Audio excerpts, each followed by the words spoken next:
This episode, we cover credit scores, how to avoid the classic auto mechanic scams, and making the most of your job. This is the Living Young and Free Show, giving the 25 and under crowd tips, tricks, and hacks to get the most out of your money. Hi, I'm Cheryl, and welcome to episode 27. First up, we have Alex, who's going to break down the credit score, what it is, how it's calculated, and why it's important.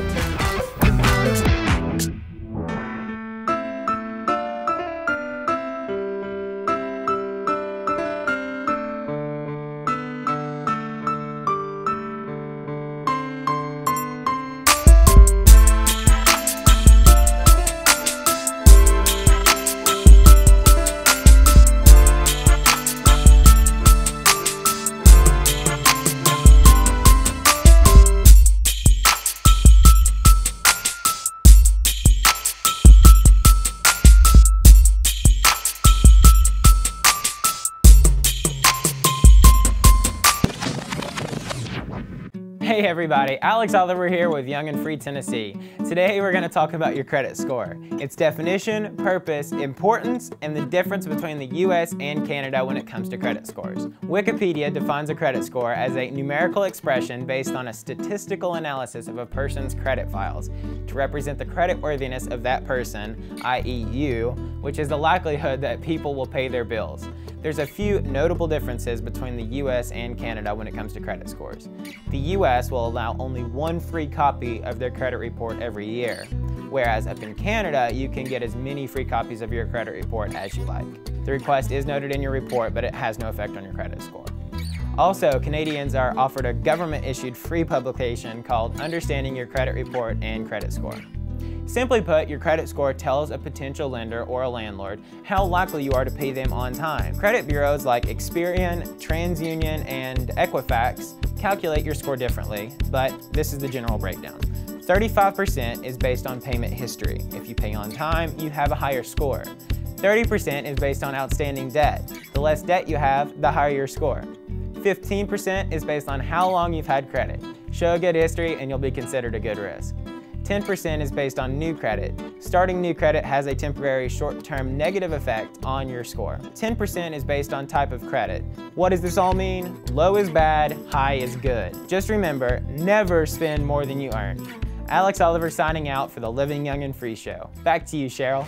Thanks, Alex. That was some great information. Next up, we have Sarah Dale, who's going to let us in on the most common auto mechanic scams.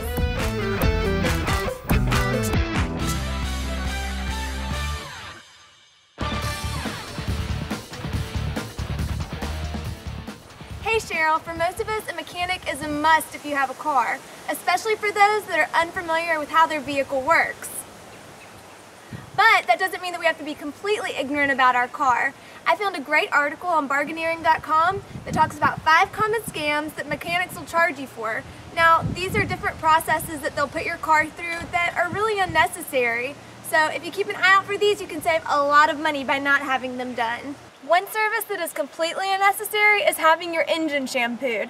Now, a lot of places will tell you that you need to get it clean because it's dirty. Of course it's dirty. It's making hundreds of little explosions every day. But trust me, this is not something that's a necessity. And if you really want to clean your engine, you can do it yourself with shampoo and save yourself a couple $100. The second service that a lot of mechanics will offer you that's not necessary is an engine flush. Now, where an engine shampoo is for the outside of the engine, an engine flush is for the guts of the engine. You only really need one of these if you've been driving your car for years and there's a buildup under the cap. So if someone offers it to you, run. The third service is having your fuel injectors cleaned. Unless your car is over 100,000 miles, there's no need to have your fuel injectors cleaned at all. But if you're really worried about it, one thing you can do is go to any automated repair store and buy a $5 bottle of fuel injector cleaner, and all you have to do is pour it into your gas tank. Another tip is don't invest in gas-saving devices. According to Consumer Reports, they don't work. The only way you can really save some gas is don't accelerate too fast, don't slam on your brakes, empty the junk in your trunk, and learn to coast effectively. The fifth scam is an automatic transmission flush. Now, if you have an automatic transmission vehicle, then you really don't need to have this done until you've reached about 60,000 miles. And not even then. Consult your owner's manual to see when you really need to get this done. Back to you, Cheryl. I'll bill you for the advice. Thanks, Darryl. I'll make sure to drop that check in the mail. Last up, we have Darryl, who's going to share some tips on how you can make the most of your job by taking the Dilbert approach. Do you dislike, nay, borderline hate your job? Do you cringe at the thought of a meeting with those people you call coworkers? Do you want nothing more than to be armed with a bottle of Banaka when that close talker of an employee insists on talking to you? We all have things about our job that we don't like, but in today's economy and with supply and demand being much more in favor of the employers, we all can't be as picky as we used to about our jobs.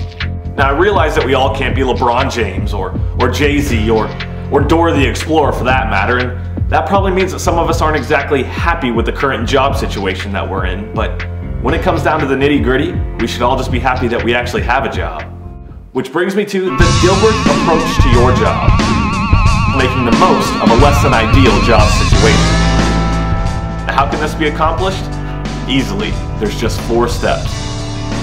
1. Figure out what you want. If you hate folding clothes all day, you don't need to sit around complaining about how customers unfold and throw back. You need to sit down and actually figure out what it is you dislike about your job.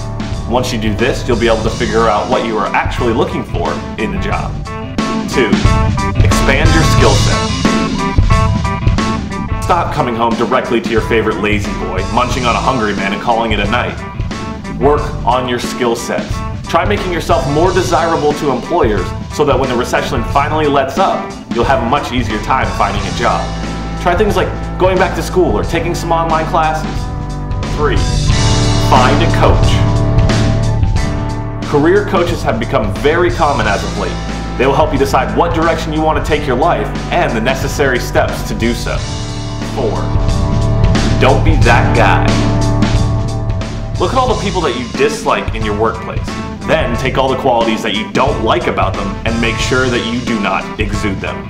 When it comes down to it, we can all take a page out of Dilbert's book, making the best out of a less than ideal job situation.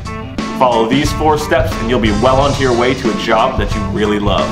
This has been Darryl LaPlante reminding you to stay young and free. Back to you, Cheryl. Thanks, Darryl. That was some great advice. Even though I love my job, I'm always working on improving my skill set. For example, my basketball skills. And that's our show. If you have any feedback or ideas for upcoming episodes, feel free to comment below or email me at livingyoungandfree@gmail.com. Join us next time for more great tips, tricks, and hacks on how to make the most of your money. Young and Free is a credit union movement that gives young people a voice, a head start, and useful information.